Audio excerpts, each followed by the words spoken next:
We have Thea's call. Here we go. Houston, pronouns are he, him, from calling from Tennessee. The personal experience of being and what is God truly. Hey, Houston, you're on with Promise and Matt. How are you? I'm great. How are you? Not too bad. I'm great. Okay, how are you? How are both of you? Doing well. What did you want to talk to us about today? I've just come to ask, what led you to the faith in firsthood? Like when you were, successful in rendering or becoming delivered, what was it that you carried with you after that moment in your life of deliverance that wheeled you up out of that hurt or that place where you felt you were indeed well enough without the Spirit or the Word? I have to be totally honest. I don't know what you're asking. Can you find a more layman's terms, less religious words to ask this? Yeah, and part of the problem, hang on one second. Houston, hang on one second.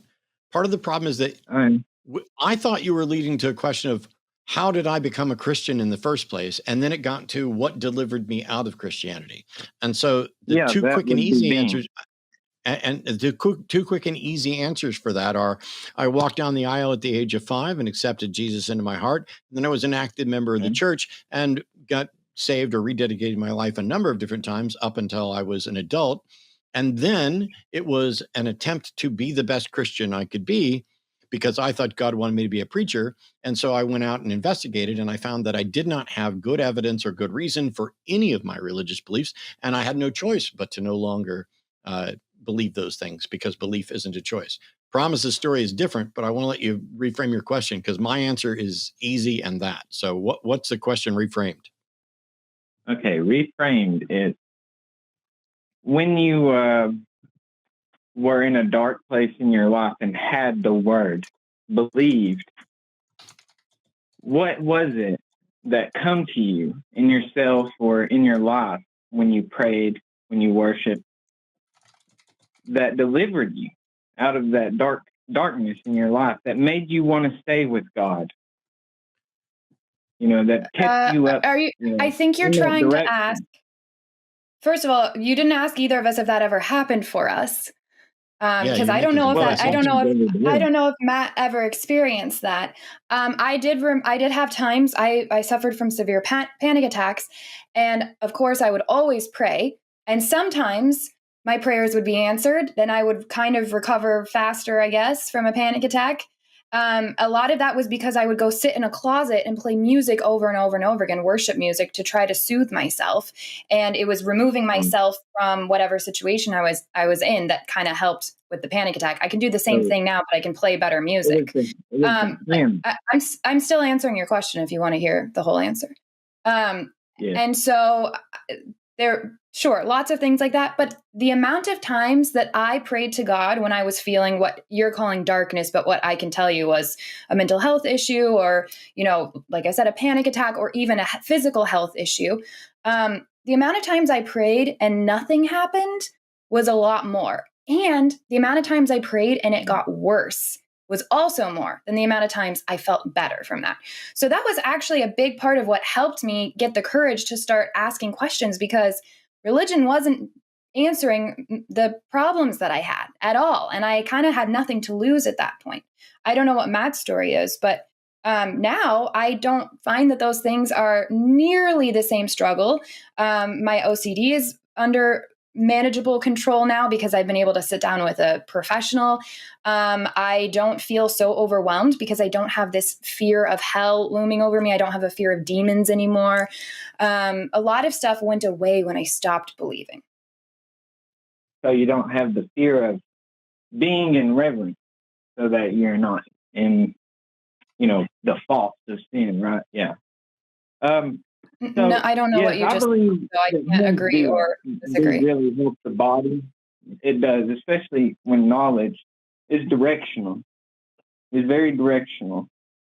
And it communicates, the song Communicate. It communicates when it's in, Houston, yeah. Houston, I'm genuinely sorry. I'm pretty sure that I can speak for me and Promise at the same time now when we have no clue what you're talking about. Okay, well, it leads in what it's hard to talk about two different beliefs in the one. So, Houston, and it's really not. It's really not. Do you believe in a God, Houston? Let's shift the conversation. Houston, do you believe in a God? I don't believe in man's gods. That's not the question. The question is, do you believe in a God? I believe in beings. It can be an animal God, like whatever you want to call it. How you say your name, that I am, I believe in that. Like when you wake up in the morning, you affirm who you are, but beside an understanding, like your language, it comes from a head of understanding. Someone wrote the language. Houston, I believe in the true. I don't know that this call is going to go anywhere. Okay, Houston. Are you convinced? Houston, listen. Are you convinced? No, you're not. You're fucking talking.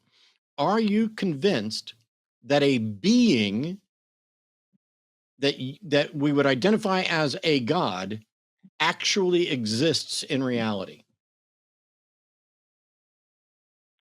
Yes, in a living person's reality, yes. Yes.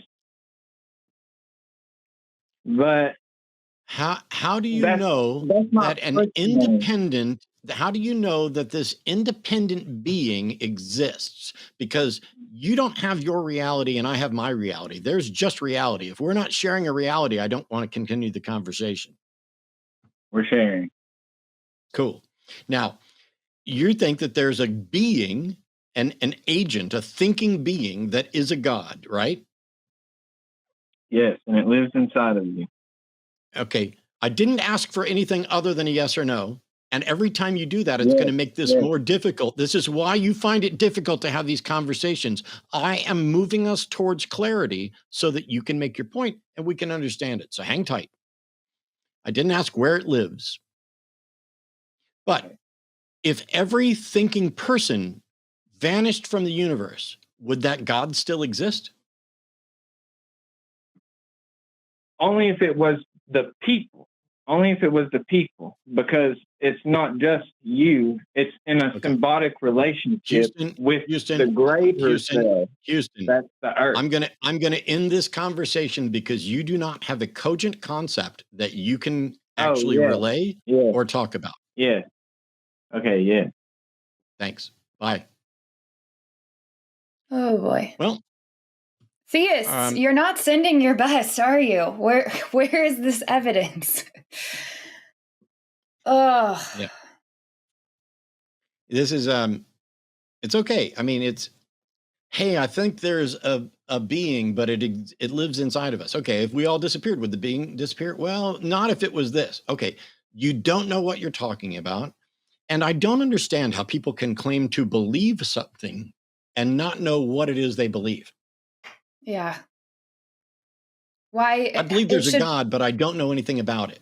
Then how can you believe it? Then why are you? Yes, and you should value what you believe enough to become familiar with it at least. See, belief is the state of accepting a proposition as true or likely true.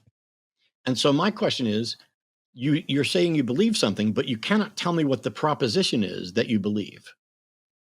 That's what we're looking for. What is the proposition that you believe? And what's the reason? Thanks for watching that clip. Hey, we're trying to do some data research about whether or not our callers successfully proved that God existed. If they didn't, don't forget to like and subscribe. That's how we know they failed. But if you don't like and subscribe, you're saying that they succeeded. So you're saying that by liking and subscribing, you will be affirming that you are an atheist. Hey, what else should they do? I don't know. Maybe go to patreon.com/calltheline and donate some of their hard-earned money. Like and subscribe.